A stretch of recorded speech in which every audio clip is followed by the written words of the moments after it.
وعلى آله وأصحابه أجمعين. أعوذ بالله السميع العليم من الشيطان الرجيم من همزه ونفخه ونفثه.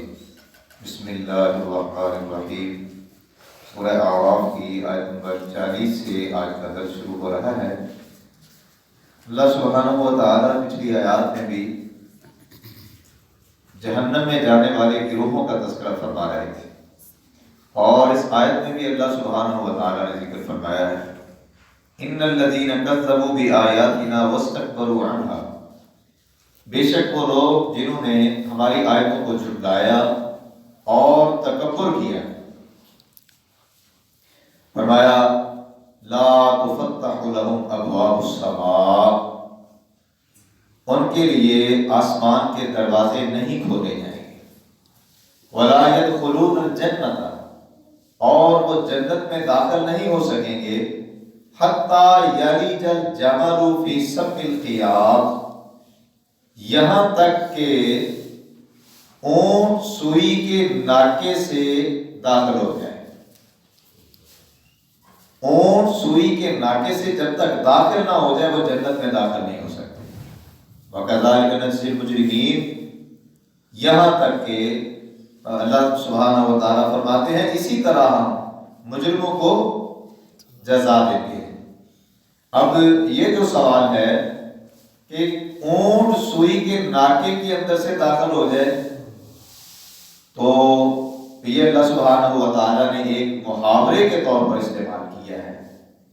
محاورے کے طور پر کہ نہ اونٹ سوئی کے ناکے سے داخل ہو اور نہ یہ جنت میں داخل ہو. اور اس آیت کریمہ سے یہ بھی پتہ چلا کہ آسمان کے دروازے ہیں. بہت سی صحیح احادیث میں ان دروازوں کا ذکر موجود ہے، اور دروازوں کے نہ کھولے جانے کا مطلب کیا ہے کہ ان کے اعمال اور ان کی دعا آسمان پر نہیں جاتی اور دروازے نہیں کھلتے. اور یہ بھی کہ مرنے کے بعد حدیث میں آتا ہے نا کہ روح کو لے کر آسمان کی طرف لے جایا جاتا ہے، تو جو کافر فاسق ہوتا ہے اس کے لیے آسمان کے دروازے نہیں کھولے جاتے. تو اس سے یہ بھی مراد ہے کہ نہ آسمان کے دروازے ان کے لیے کھولے جاتے ہیں اور نہ ہی یہ جنت میں داخل ہوں گے یہاں تک کہ اونٹ سوئی کے ناکے کے اندر داخل ہو جائے. اور فرمایا پھر وہ جہنم میں لہم من جہنم، ان کے لیے جہنم ہے. جہنم مہاد، رہنے کی جگہ ہے، بچھونا ہے ان کا. ومن فوقہم غواش، اور ان کے اوپر جہنم کی آگ کی لحاف ہوں گی. یعنی بستر بھی آگ کے ہوں گے، اوپر بھی آگ، نیچے بھی آگ. فرمایا وَكَذَلِكَ نَجْزِي الظَّالِمِينَ، اسی طرح ہم جزا دیتے ہیں ظالموں کو. ظالموں سے مراد مشرک ہے، کیونکہ اللہ سبحانہ و تعالیٰ نے ارشاد فرمایا اِنَّ الشِّرْكَ لَظُلْمٌ عَظِيمٌ، شرک بہت بڑا ظلم ہے. ایک طرف تو ان لوگوں کا ذکر فرمایا کہ جو اللہ تعالیٰ کی آیتوں کا انکار کر دینے والے، جھٹلا دینے والے، تکبر کرنے والے. قرآن پاک کی آیت آئی لیکن اس کو نظر انداز کر دیا، سنا انسنا کر دیا.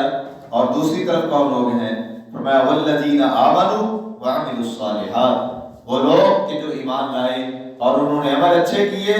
لا نکلف نفسا الا وسعها، رب العالمین فرماتے ہیں ہم کسی شخص کو اس کی طاقت کے سوا تکلیف نہیں دیتے. کیا مطلب ہے اس کا؟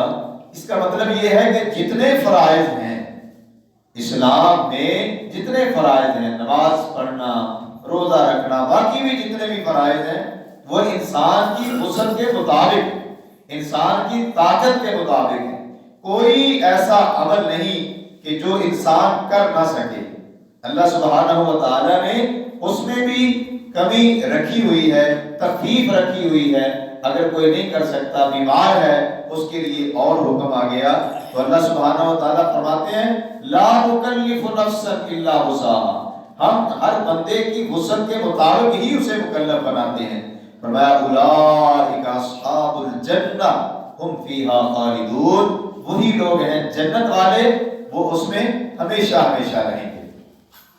اور پھر جنت میں فرمایا وَنَزَعْنَا مَا فِي صُدُورِهِم مِّن غِلٍّ تَجْرِي مِن تَحْتِهِمُ الْأَنْهَارُ، اور ان کے سینوں میں جو بھی کینہ ہوگا ہم نکال دیں گے، ان کے نیچے نہریں بہتی ہوں گی، اور وہ کیا کہیں گے؟ وَقَالُوا الْحَمْدُ لِلَّهِ الَّذِي هَدَانَا، اور وہ کہیں گے اللہ تیرا شکر ہے، یہ تمام تعریفیں اللہ کے لیے ہیں کہ جس نے اس چیز کی ہمیں ہدایت دی، رہنمائی کی، اور ہمیں سیدھا راستہ دکھایا۔ وَمَا كُنَّا لِنَهْتَدِيَ لَوْلَا أَنْ هَدَانَا اللَّهُ، اور ہم کبھی نہ تھے کہ ہدایت پاتے اگر یہ نہ ہوتا کہ اللہ نے ہمیں ہدایت دی۔ اگر اللہ ہمیں ہدایت نہ دیتا تو ہم کہاں ہدایت پانے والوں میں سے تھے۔ اور پھر فرمایا لَقَدْ جَاءَتْ رُسُلُ رَبِّنَا بِالْحَقِّ، بلا شبہ یقیناً ہمارے رب کے رسول حق لے کر آئے۔ وَنُودُوا أَن تِلْكُمُ الْجَنَّةُ، اور ادھر سے آواز دی جائے گی یہ جو جنت ہے اورثتموها، ہم نے اس کا تمہیں وارث بنا دیا ہے، بما کنتم تعملون، بسبب اس کے کہ جو تم عمل کرتے تھے۔ تو میرے بھائیوں یہاں وَنَزَعْنَا مَا فِي صُدُورِهِم مِّن غِلٍّ، اس سے مراد کیا ہے کہ ہم ان کے سینوں سے جو کینہ ہوگا وہ نکال دیں گے۔ نبی علیہ السلام کی ذات گرامی نے ارشاد فرمایا، سیدنا ابو ہریرہ رضی اللہ تعالیٰ عنہ کی روایت جو کہ صحیح بخاری میں موجود ہے، 3246 نمبر حدیث ہے، فرماتے ہیں رسول اللہ صلی اللہ علیہ وسلم نے ارشاد فرمایا اور ان کے دل ایک آدمی کی طرح ہو جائیں گے جب جنت میں داخل ہوں گے، نہ ان میں کوئی اختلاف ہوگا، نہ ان میں آپس میں کوئی بغض ہوگا۔ دنیا میں اگر کوئی بغض تھا بھی تو وہ سارے کا سارا صاف ہو جائے گا جنت میں داخل ہونے سے پہلے۔ رسول اللہ صلی اللہ علیہ وسلم کی ایک اور حدیث ہے، وہ بھی صحیح بخاری کی اور 6535 نمبر حدیث ہے، جناب رسول اللہ صلی اللہ علیہ وسلم نے ارشاد فرمایا جہنم سے بچ کر جب جنتی نکلیں گے نا تو اللہ سبحانہ و تعالیٰ روک لیں گے۔ جنت کے درمیان، جنت اور آگ کے درمیان ایک پل ہوگا، وہاں ان کو روک لیا جائے گا۔ کس طرح یہ کینہ بغض دور ہوگا؟ میرے بھائیو وہاں ان کو روک لیا جائے گا پل کے اوپر، اور پل کے اوپر جو کسی نے ایک دوسرے کے اوپر زیادتی کی ہوگی تو وہاں ان سے قصاص لیا جائے گا۔ میرے بھائیو جنتی لوگوں نے بھی قصاص دینا ہے، اگر کسی کے ساتھ زیادتی کی ہے، اگر کسی کے ساتھ ظلم کی ہے، اگر کسی کا حق دبایا ہے، فرمایا وہاں قصاص لیا جائے گا، اور قصاص لینے کے بعد اللہ سبحانہ و تعالی ان کو پھر جنت میں داخل کریں گے، اور جس وقت تک وہ تلاش خراش کروا کر بالکل صاف نہیں کر لیتے اس وقت تک ان کو جنت میں داخل نہیں کیا جائے گا۔ تو اسی طرح یہ جو سینے میں بغض اور اس قسم کی چیزیں دنیا میں ہیں، ایک دوسرے کے ساتھ ناراضگی ہے، اللہ سبحانہ و تعالیٰ وہاں نکالیں گے۔ تو ہمیں چاہیے کہ دنیا میں ہی ہم ایک دوسرے سے دور کر لیں تاکہ وہاں ہمارے لیے مشکل پیدا نہ ہو۔ اور پھر یہاں ایک اور سوال پیدا ہوتا ہے کہ کیا اورثتموها بما کنتم تعملون، کیا اعمال کے سبب اللہ جنت عطا فرمائیں گے یا اپنی رحمت کے ساتھ؟ تو جواب اس کا یہ ہے کہ اللہ سبحانہ و تعالی اپنی رحمت کے ساتھ جنت میں داخل کریں گے۔ صحیح بخاری کی حدیث 6463 نمبر حدیث ہے کہ جس میں جناب رسول اللہ صلی اللہ علیہ وسلم نے ارشاد فرمایا کوئی عمل بندے کو جنت میں نہیں لے کے جائے گا، یہ اللہ کی رحمت ہی ہوگی کہ جس کے سبب اللہ سبحانہ و تعالی جنت عطا فرمائیں گے۔